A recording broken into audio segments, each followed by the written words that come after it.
Chapter 11. Rhythm. Everything flows out and in. Everything has its tides. All things rise and fall. The pendulum swing manifests in everything. The measure of the swing to the tight is the measure of the swing to the left. Rhythm compensates. The Kybalion, the great fifth Hermetic principle, the principle of rhythm embodies the truth that in everything there is manifested a measured motion, a to-and from movement, a flow and inflow, a swing forward and backward, a pendulum-like movement, a tide like ebb and flow, a high tide and a low tide. Between the two poles manifest on the physical, mental, or spiritual planes. The principle of rhythm is closely connected with the principle of polarity described in the preceding chapter. Rhythm manifests between the two poles established by the principle of polarity. This does not mean, however, that the pendulum of rhythm swings to the extreme poles, for this rarely happens. In fact, it is difficult to establish the extreme polar opposites in the majority of cases. But the swing is ever toward first one pole and then the other. There is always an action and reaction, an advance and a retreat, a rising and a sinking, manifested in all of the airs and phenomena of the universe. Suns, worlds, men, animals, plants, minerals, forces, energy, mind, and matter. Yes, even spirit manifests this principle.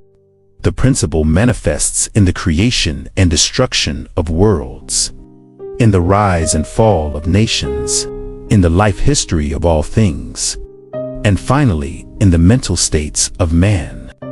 Beginning with the manifestations of spirits of the All-It, will be noticed that there is ever the outpouring and the indrawing, the outbreathing and inbreathing of Brahm, as the Brahmin's word it.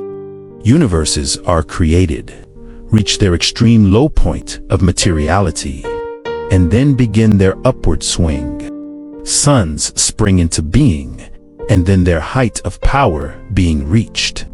The process of retrogression begins, and after exons they become dead masses of matter, awaiting another impulse which starts again their inner energies into activity, and a new solar life cycle is begun. And thus it is with all the worlds. They are born, grow, and die, only to be reborn. And thus it is with all the things of shape and form. They swing from action to reaction, from birth to death, from activity to inactivity and then back again.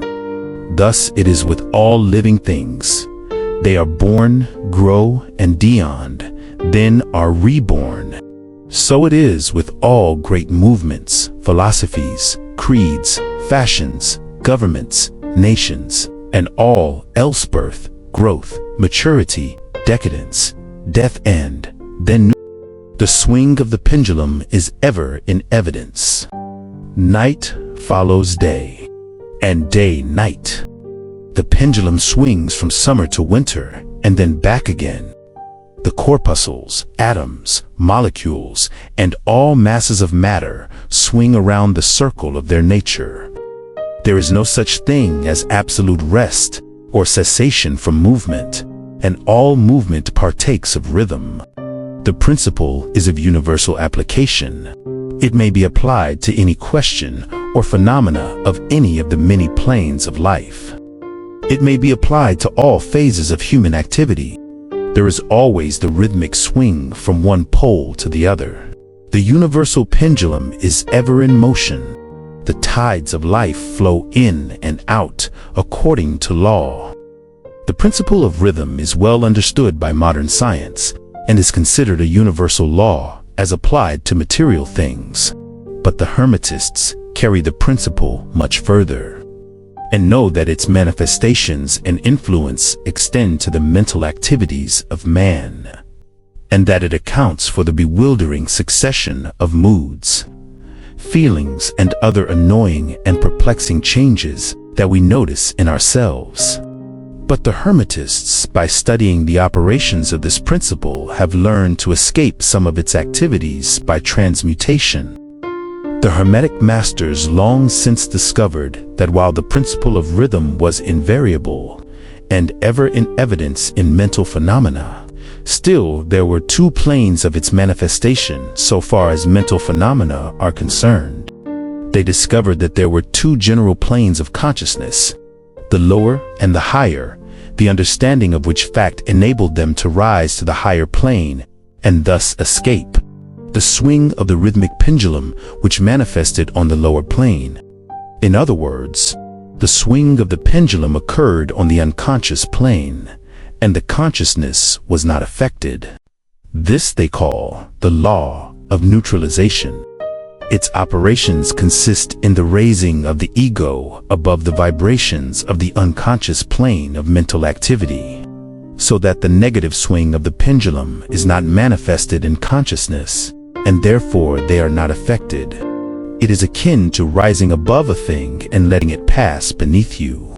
The Hermetic master, or advanced student, polarizes himself at the desired pole, and by a process akin to refusing to participate in the backward swing, or, if you prefer, a denial of its influence over him.